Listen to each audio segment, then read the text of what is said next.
Jack, Daisha Fair, and Georgia Woolley. Coach, if you don't mind opening us with an opening statement, and then we'll take questions for the student athletes. To God be the glory who's ahead of our lives. I really am so humbled and grateful for the opportunity to coach this team here at this time of my career. I tell you, these young people, how cool were they? Didn't they just leave it out there? Wasn't it a fun game to watch? It was so wonderful, such a wonderful game to be on ABC. It's like we weren't going to relent, and neither was Tennessee. And the fight was tremendous all the way to the last 7 to 8 minutes in the game. And you know, at the end of the day, that size and really wore us down a little bit. But, you know, these two on my side here were tremendous. But you can't say enough about a Summer Hempfield, who, as small as she is at 6 feet tall, she contested 6'3", 6'4", 6'5", every single possession. And she probably shouldn't have played because her knee was bothering her, but there was nothing I could do to keep that young lady out of the game. And for that, I got to thank her. I got to thank my bigs. I got to thank Deasia Fair. And I tell you, it's a lot of great talent on that floor. But I put Deasia Fair against anybody in the country.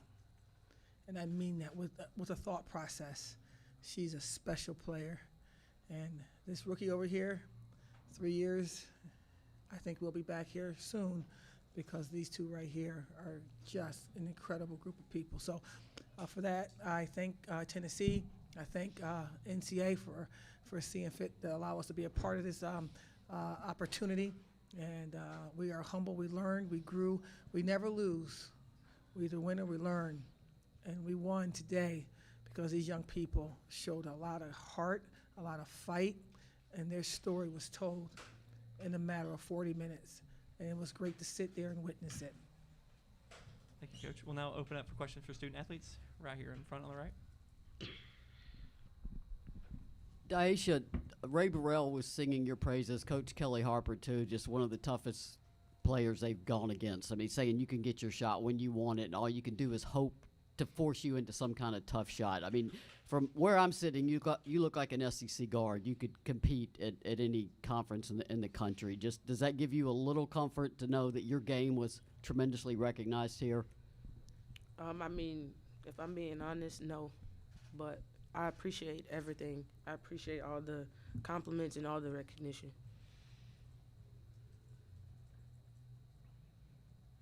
Question right here, and then down in front. For either of you, even though today wasn't the result you wanted, quite a special season with the MAC championship and where you got to, you know, what has it meant to you to have those accomplishments under your belt this season? It's meant a lot. It's been a tough year. Like, we've gone through a lot of things as a team, but we just knew we had to tell our story, and to tell our story, we needed to win the MAC championship. We needed to get here, and we didn't get the result we wanted today, but we grew a lot, and just so proud and happy to be a part of this team. Right here in front. Teresa Walker, the Associated Press for both Georgia and Deasia. The fight, you lead after the first quarter. Georgia, your bucket, you know, bounces in to beat the buzzer. How did it feel there as you were, you know, standing toe to toe until Tennessee kind of took over in those final minutes? I mean, as I said in the interview before the game, I know this team can compete with any team in the country, and we showed that. Georgia, Tennessee really defensively really forced your team to opt to the guards. What did they do defensively to take the inside game out of this team and get your inside players in foul trouble? I mean, they're very tall. She's 6'6", so it was always going to be a challenge for the bigs today, and they gave it everything they had. But yeah, they did really well. We have a question over here on the left. Georgia, how do you sum up your first season with Coach Jack? There's just so much I could say. Like, my first season just was made easy because of Coach Jack. She just put so much trust, so much love, so much passion into our team and into me, and it just gave me the confidence to do anything that I thought I could do, anything that I could do, and just so happy to be a part of this team and play for Coach Jack. Any more questions for our student athletes? Okay, thank you both. You can go back to your locker rooms. Join your You can teammates. take that if you guys want. And we'll open up for questions for head coach. Thank you, guys. Proud of you. Here on the left and then over here on the right. Hey, Coach. You talk a lot. You just mentioned Summer Hempfield and how big she played today, going up against Key, who is 6'6". That Summer played like she was literally 6'6" today. You've talked about how much she meant to that program. She played 40 minutes today, hard and big in the paint. What does she mean to this program for this game tonight, as well as moving as being a senior? But what has she meant these last couple of years? She bought into the culture from day one, and on a national level. Everyone now witnessing what our culture is. We fight to the finish, and I tell you, they out-rebounded us 55 to 38. I got to look and see if some of those rebounds could have been ours still. I tell you, she's a kid that understands that the respect isn't given, but you fight until the finish, and it eventually will be earned. This was a perfect example of what transpired in this young person's life for the last 6 years. Been counted out, been disrespected, have been shared that she's not one of the best in our conference. I think that her better days is her latter days. I think that she's going to help a pro team very quickly, because no one can coach what she brings. That toughness, that fight, that Buffalo blue-collar mindset.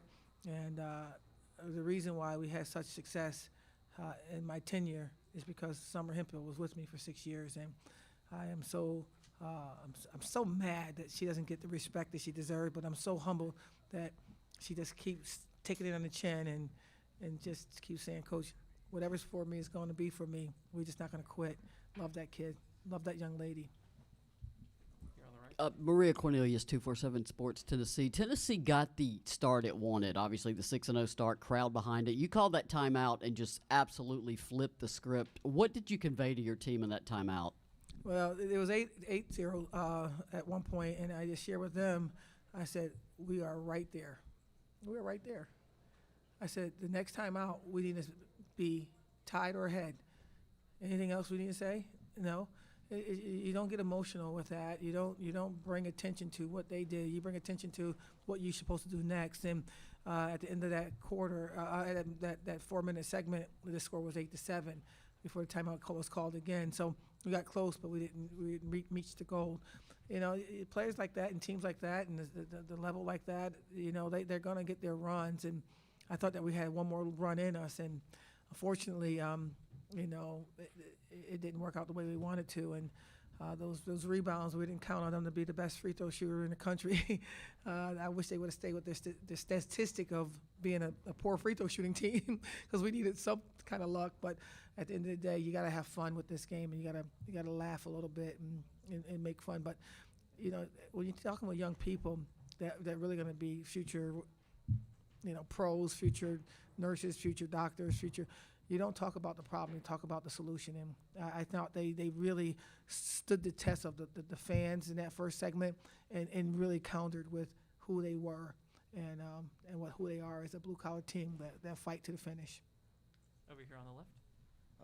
Coach, kind of, I guess, questions/comments, but it seems like Georgia has a really high IQ for how young she is, and it seemed like she was always affecting the play, whether it be tipping passes, stealing and, scoring on a fast break, all the threes. Is that something that she's kind of shown throughout the whole year? Or have you really helped her kind of grow into that kind of player? And then to kind of follow up, do you feel like there's a lot of jump balls too? And is that something that you really teach your team, is to attack the ball no matter what? Or Georgia has a very high IQ. This young lady, I tell you, this is a side note. She doesn't play foosball. It's a game that I love, and it's a game I play at my home. And she taught herself how to play foosball, and came to my house, and I beat her, but it's a sweat. I mean, we're drenched. I mean, she doesn't relinquish. Didn't know how to play spades, and her and her buddy from Australia got together, and we played spades, and I don't know that she cheating or her IQ. I don't know what's happening, but I know that I struggled to beat her in a game that I taught her. And so, and it goes with the game of basketball. It's a game she's been playing for a very long time, and I think she's grown 2 inches since she's been with us, and she definitely has a very high IQ. And the jump ball thing is it's a loose ball, man. You go face first to go get it. It's about how bad you want it. It's our heart test, and I think that we're used to going after those balls, and I think Tennessee usually are the ones that usually win those contests because they are just a tough team too. But I think that they realize that we wanted it just as much as they did.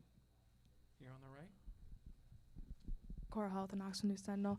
The Tennessee players talked about how in the second half they settled in more to finish around the rim. After the first half, they weren't really doing that. They shot 55% overall in the second half. How difficult is it to kind of come back against a team that really feels determined to get those buckets around the rim? I want to watch the film in that second half and see if we miss a couple travels or if our kids were not fronting the right way or whether what we did wrong because for them to get those shots as quickly and easily as they did, I don't care who we play. We played against some really South Carolina in your league, and we deterred that inside force on multiple times. And for some reason, it seemed like it wasn't the deterrent on our defense. So I really need to watch the film and figure out what that was because I don't think we've done anything different in the first half as we did in the second half. And so in order for me to answer your question, I need to watch a little bit more film. Question over here on the right.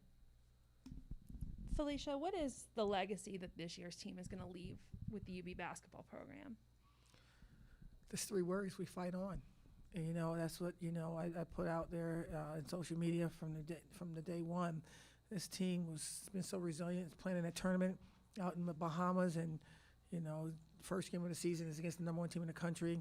Then we play Oklahoma, who's in the tournament right now and in the top 15 in the country, and playing all those multiple teams out there and learning lessons and going on a 3-game skid where everybody jumps off the bus and all we had was each other, and they just kept fighting on. They just kept fighting on. They kept figuring out this sisterhood thing where, it's, everybody else fighting, so let's fight each other. We went through that in the process of growing up right in front of my eyes. It's just these young ladies just really, I can't say enough about the adversity. Everybody has adversity. Everybody did this year. It's just one of those years. But the stick-to-itiveness that these young people had to stay together, to make it a oneness, and not about me. We don't have a go-to player. DeAsia can score 25 points, but Summer has to get the rebound, and Eddie has to be the motivational talker, and we stick together. And what 3 words that summarize our team is that we fought to the finish, and we fought on. Ryan Sylvia, Tennessee journalist. There's a sequence towards the end of the game where Tamara Key got an offensive rebound, missed her putback, got her own rebound, and then made it. And it looked like all you could really do was laugh it off. Just how tough is it to deal with Tamari and Tennessee's height advantage? No, believe me, I wasn't laughing about that.